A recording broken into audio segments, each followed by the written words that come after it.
Bahkan kata Abdullah ibn Mubarak, Imam Abu Hanifah salat 5 waktu selama 40 tahun dengan satu wudu. Selama 40 tahun dengan satu wudu. Satu wudu.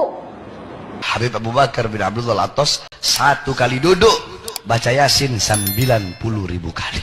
Satu kali duduk baca Yasin 90.000 kali.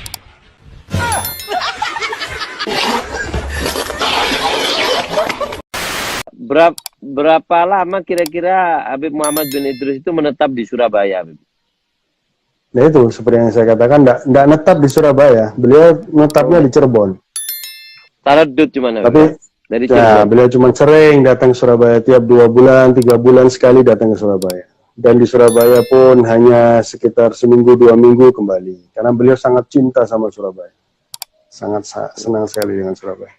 Bahkan Habib Abu Bakar bin Muhammad As-Sigaf kan mengatakan Surabaya malhudhun min gibali Nabi Muhammad SAW. Surabaya ini diperhatikan oleh Nabi Muhammad SAW.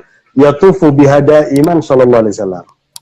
Rasulullah itu selalu tawaf di Surabaya. Rasulullah itu selalu tawaf di Surabaya. Selalu saya berjumpa dengan Nabi Muhammad. Pergi ke Madinah, saya tidak mau pulang, saya mau tinggal di Madinah. Tapi Nabi selalu bersabda kepada saya, irji ila Indonesia, fa innaka fikal barakah. Kau pulang ke Indonesia, nanti barakatnya ada di sana. Kau pulang ke Indonesia, nanti barakatnya ada di sana. Saya pergi ke Makkah, tidak mau pulang ke Indonesia. Datang lagi Nabi. Pulang ke Indonesia, di sana ada barakatnya. Makanya bohong orang-orang yang bertemu dengan Rasul dalam keadaan jaga, apalagi pura-pura saat kajian. Ya, akhi, jangan bohongi umat, nggak boleh begitu, nggak boleh. Siapa yang mengatakan Nabi Muhammad SAW bisa ditemui dalam keadaan jaga setelah meninggalnya beliau, maka ini bertentangan dengan Al-Quran, hadis Rasul, dan ijma' para sahabat. Abu Bakar As-Siddiq radhiyallahu anhu, manusia terbaik setelah para Rasul, para Nabi. Ketika wafatnya Rasul SAW, beliau mengatakan, Man kana ya'budu Muhammadan fa innahu qad mat. Yang beribadah kepada Nabi Muhammad SAW, maka beliau sudah mati. Wa man kana ya'budullah fa innallaha hayyun la yamut. Doa ning kota Tarim itu dikabulkan oleh Allah walaupun di dalam kamar mandi. Ning jeding doa terima. Dari hebatnya kota Tarim. Pulau Jawa Indonesia ini dikatakan Bintu Tarim, ini punyanya Aulia Tarim. Tapi kita pernah dengar dari para salihin bahwa Indonesia ini milik Aulia Tarim. Aulia yang kita kenal di Indonesia ini, mereka itu aulia dari Yaman, Hadramut, terutama Tarim dan sekitarnya, Faqih Muqaddam, Muhajir Allah Ahmad bin Isa. Dan Pulau Jawa Indonesia ini dikatakan Bintu Tarim, ini punyanya Aulia Tarim. Orang yang ngaku-ngaku Habib datang ke pesantren apa? Minta uang, minta perempuan. Sampai kiai bapak waktu itu, dia sembunyi tiap datang Habib itu. Dia sembunyi bilang ke Habib itu, kiainya lagi nggak ada. Sampai gitu.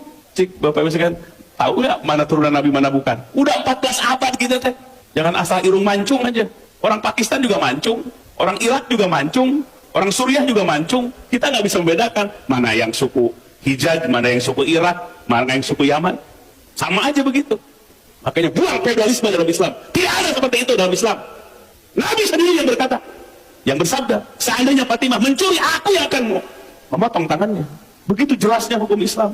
Putri Nabi sendiri, apalagi sudah 14 abad.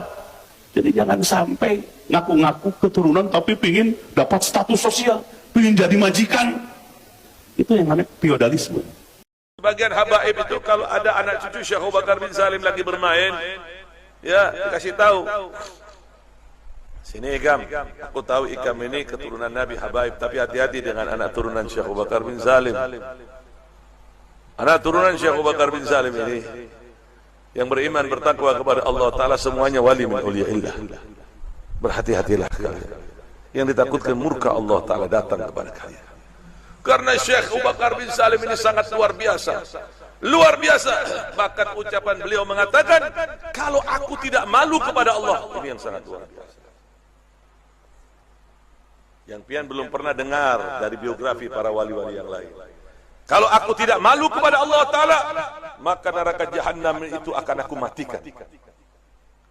Kalau aku tidak malu kepada Allah Ta'ala, maka neraka Jahannam itu akan aku matikan. Artinya, Allah ini mengabulkan setiap doa Syekh Abu Bakar bin Salim. Kalau seandainya Syekh Abu Bakar bin Salim memohon kepada Allah Ta'ala agar api neraka Jahannam ini dipadamkan, maka Allah akan padamkan.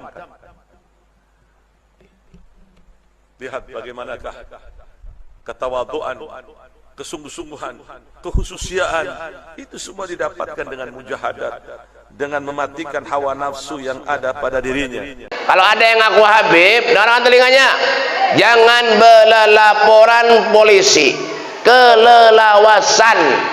Kayak apa caranya, Beb? Ya kah, pukuli, ya kah, tangkap, talii, buat dalam karung. Nah, timbai ke sungai. Bujur kada? Nyaringi bujur kada? Nah, kenapa, Beb? Jadi ulun babender nang kayak itu, orang kalau ngaku Habib, kalau ada urusan duit, nipu orang, mendustai orang, urusan bebinian. Itu manggawiannya dah. Ya kah? Mau pina mancung sedikit, hidung pina bejabis, lalu pada Habib, padahal bungol, bah.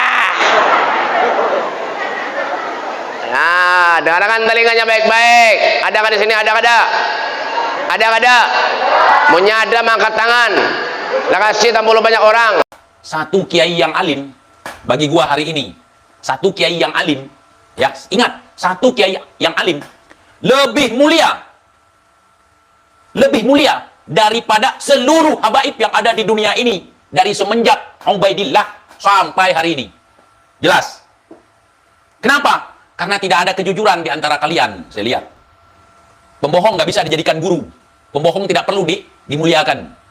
Ingat nih, sekali lagi gua ngomong nih, satu orang kiai kampung yang ngajarin kita kejujuran, yang ngajarin kita satu ayat lebih mulia dari seluruh habaib, dari seluruh habaib yang ada di dunia ini, yang masih hidup dan juga yang sudah tiada. Abah Alawi ini.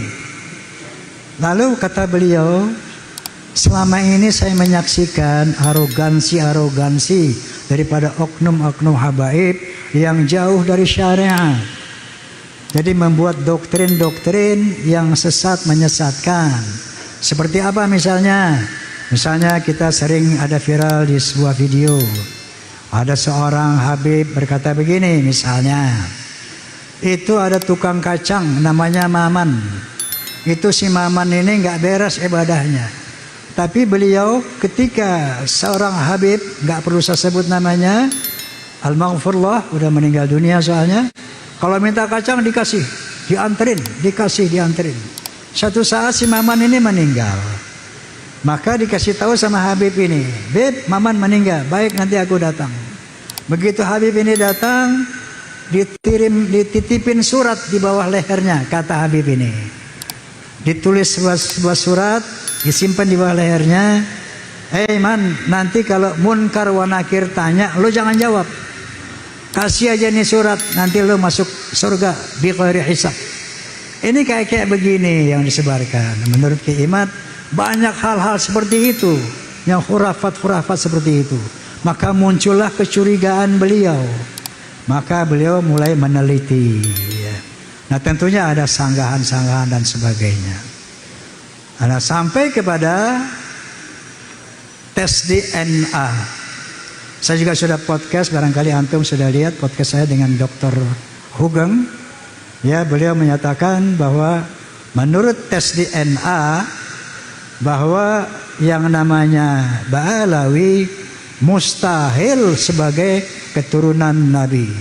Mustahil sebagai keturunan Nabi. Ini menurut pendapat Dr. Kalau aku tidak malu kepada Allah Ta'ala, maka neraka Jahannam itu akan aku matikan. Kalau aku tidak malu kepada Allah Ta'ala, maka neraka Jahannam itu akan aku matikan. Bahwa Al-Imam Faqihil Muqaddam adalah orang-orang yang besar. Beliau adalah orang-orang yang hebat. Bahkan diceritakan beliau pernah mi'raj, saudara-saudara, bertemu dengan Allah dalam satu hari 70 kali, saudara-saudara. Bertemu dengan Allah dalam satu hari 70 kali, saudara-saudara.